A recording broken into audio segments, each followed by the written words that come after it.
की गई थी, जो मृत देह है और जो शरीर है, वाणी है, मतलब इस तरह से सारी चीजें शांत हो जाती हैं। जो जीवित इंद्रिय है वो भी हमारी शांत हो जाती है, एक तरह से नष्ट हो जाती हैं, जिसको उष्णता भी कहा गया था। कल हम पढ़ रहे थे कि इंद्रियों का मूलोच्छेद हो जाता है, जबकि जो ध्यानी पुरुष होते हैं, चाहे उसमें हम भिक्खु की बात करें, किसी महान पुरुष की बात करें, लेकिन वो जीवित रहते हैं, यानी कि वैचारिक क्रांति के तहत वो हमेशा हमेशा हमारे बीच में रहते हैं। जी आदरणीय संघ, बस यही कहना चाह रही थी। जी आदरणीय संघ, बहुत साधुवाद, धन्यवाद एवं आभार। विषय बहुत अच्छा है और प्रश्न उससे भी अच्छा है कि क्या मरणोपरांत बुद्ध पुरुष इस संसार में रहते हैं या नहीं रहते हैं। अब इससे एक प्रश्न उत्पन्न होता है कि क्या इस संसार में जितने प्रकार के भी दुख हैं, उनमें से कोई भी एक दुख को अगर हम लें और उस दुख के कारणों को अगर नष्ट कर दिया जाए तो क्या वह दुख रहेगा या नहीं रहेगा। ये मेरा प्रश्न है संघ, इसका उत्तर दें, हैंड रेज करें। जो भी आदरणीय संघ में उपस्थित लोग हैं, आचार्य प्राचार्य सदस्यगण, हैंड रेज करें, हैंड रेज करें, हैंड रेज करें। क्या दुख के कारणों को नष्ट करने के बाद भी दुख रह सकता है। जी आदरणीय धम्पत आईडी से आचार्य जी बताएं। जी बहुत बहुत साधुवाद। जी जैसा कि प्रश्न से स्पष्ट है कि अगर किसी दुख के कारण को नष्ट कर दिया जाता है तो निश्चित ही वो दुख नहीं रहेगा। जीवन में और दुख के कारणों को हम समाप्त कर दें तो दुख रहेगा या नहीं रहेगा, तो दुख बिल्कुल समाप्त हो जाएगा। दुख का जो कारण है, अगर हम उसको खत्म कर देंगे तो स्वाभाविक सी बात है, चाहे वो कोई भी वस्तु हो, चीज हो, तो दुख तो वहां से नष्ट हो ही जाएगा। कि दुख व्यक्ति को होता है और व्यक्ति अलग अलग होते हैं। अगर किसी दुख के कारण किसी एक व्यक्ति के हित में किसी व्यक्ति के लिए समाप्त होंगे, लेकिन दूसरे व्यक्ति के लिए वही दुख बना रहेगा। इसलिए मैं समझता हूँ कि ये दुख समाप्त नहीं होगा। दुख है क्या? ये दुख जीवन में है क्या? ये मूलतः दुख नहीं रहा तो जीवन ही नहीं रहेगा, ऐसा मुझे लगता है। ये जो दुख का कारण का नाश हो जाने के बाद दुख का पैदा होना खत्म हो जाएगा, लेकिन जो दुख पहले से संचालित है वो कैसे नाश होगा? दुख रहेगा, दुख रहेगा, दुख रहेगा, दुख पैदा नहीं होगा वाला चीज है। लेकिन जो दुख है तो उसका कारण नष्ट हो रहा है, तो वो दुख नष्ट थोड़ी हो, उसका कारण का नष्ट किया गया। तो मेरे हिसाब से यदि दुख का कारण खत्म कर दिया जाएगा तो दुख तो होगा ही नहीं। दुख के कारणों को हम नष्ट कर देंगे, दुख तो नहीं होगा। लेकिन हम जो पिछले बार जो पीछे दुख भोग चुके हैं, यदि हम उसको बार बार याद करते रहेंगे या उसको दोहराते रहेंगे, उसका बोझ सर पर लेके बैठे रहेंगे, तो वो दुख नहीं खत्म होगा। दुख का कारण खत्म कर दे तो दुख खत्म हो जाएगा, लेकिन कारण भी हम खुद ही पैदा करते हैं। इसमें दुख के मेन दो कारण है। कारण हम खुद पैदा करते हैं तो भी दुख होता है, और हम खुद कारण पैदा ना करें तो दुख नहीं होगा।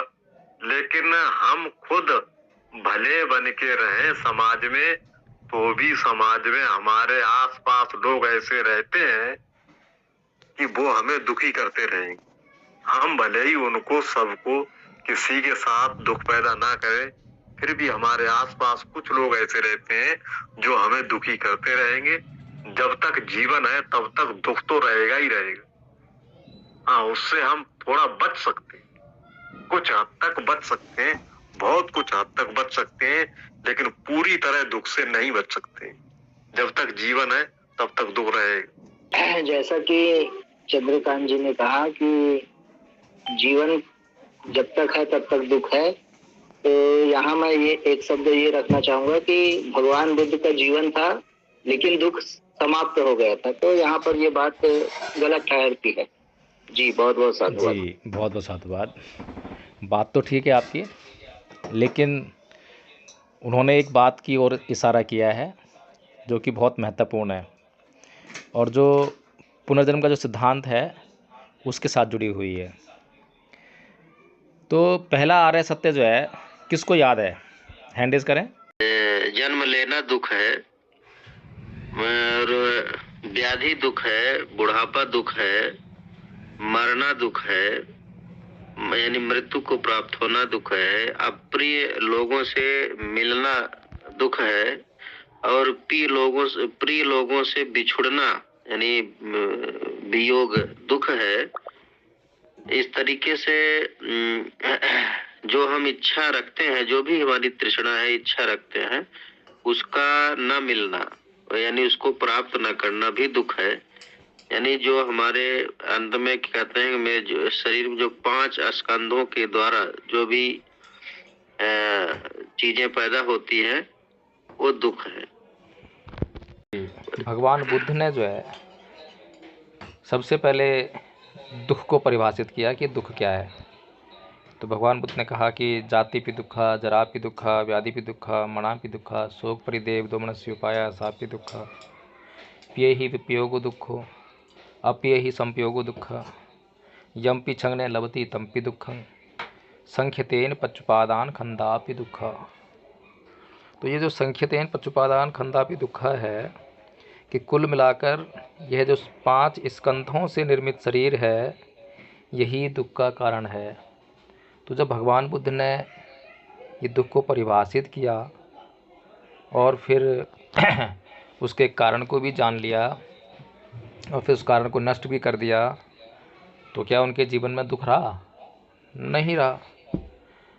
और भगवान बुद्ध जो हैं, जो गाथा है उसमें कहते भी हैं, अनेक जाति संसारं संधा विसंग अनिविसंग, गह कारकंग विसंतु दुखा जाति पुनः पुनः, गह कारक दिट्ठोसी पुनः गेहंग न कहासी, सब बाते फासुका भग, गह कूटंग विसंखितंग विसंखार गतंग चित्तंग तणहानंग खय मत जगा। कि मैं अनेकों जन्मों तक इस संसार में भटकता रहा, खोजता रहा, अनुसंधान करता रहा।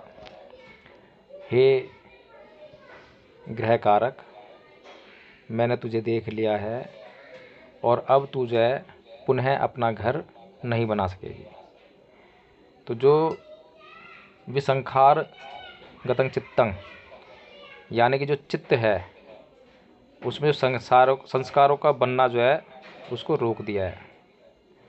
तृष्णा रुक गई है, थम गई है, तृष्णा का क्षय कर दिया है, उसे समाप्त कर दिया गया है। यही तृष्णा है जो बार बार घर बनाती है। यानी ये शरीर जो है घर है। क्या घर है? दुखों का घर है। प्रथम आर्य सत्य बता रहे हैं और यहाँ भी बता रहे हैं कि अब तू पुनः घर नहीं बना सकेगी। तो इससे बिल्कुल साफ स्पष्ट है कि जो बुद्ध पुरुष हैं, जब उन्होंने उस तृष्णा का नाश कर दिया तो वो पुनः यहाँ पर संसार में कैसे रह सकेंगे।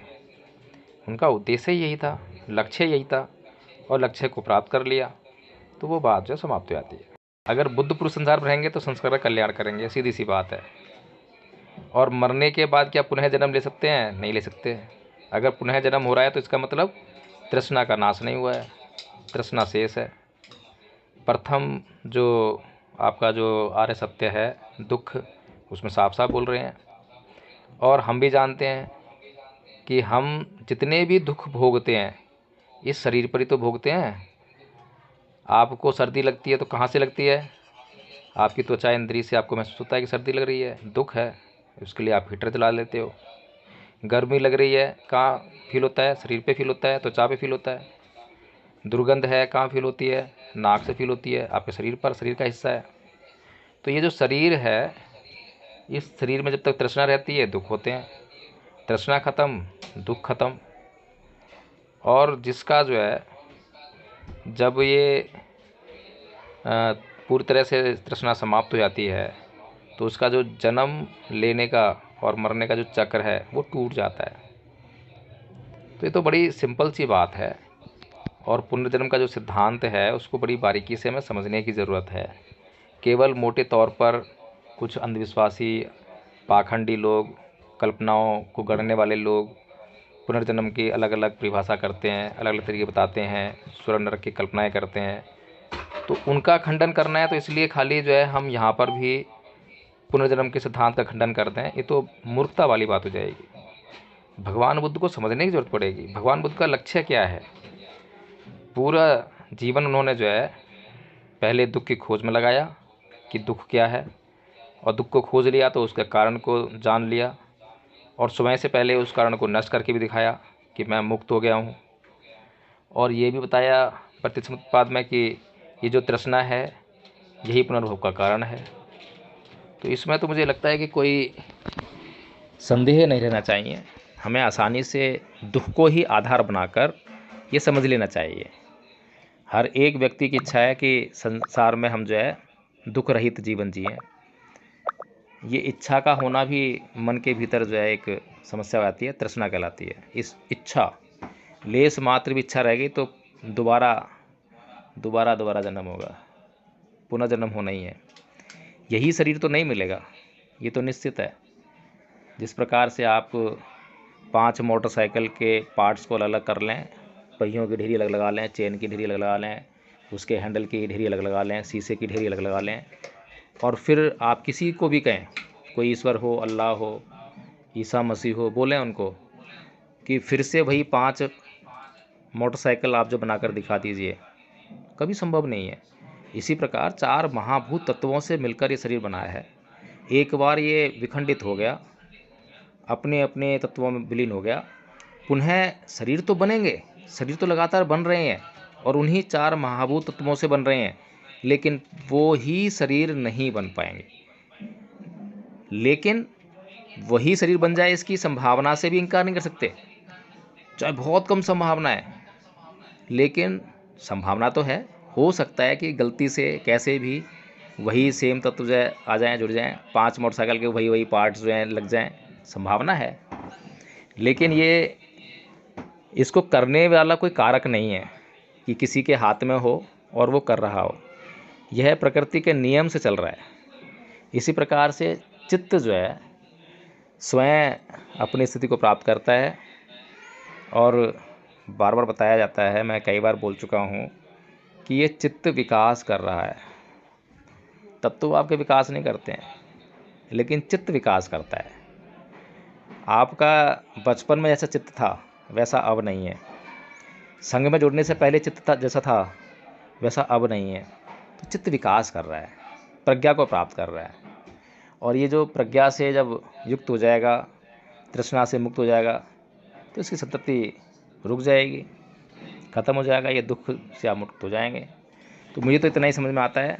बाकी इसके आगे की कहानी जो है जिसको जाननी हो वो बड़े ध्यान से आनापान सती करें पहले घंटों, और उसके बाद विपස්සना करें और पूरा ध्यान लगाएं।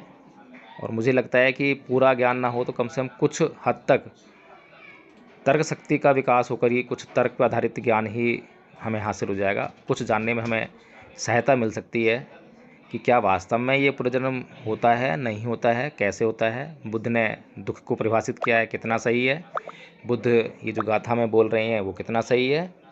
जांच कीजिए और प्रयास कीजिए। तो आदरणीय संघ बहुत साधुवाद, धन्यवाद एवं आभार।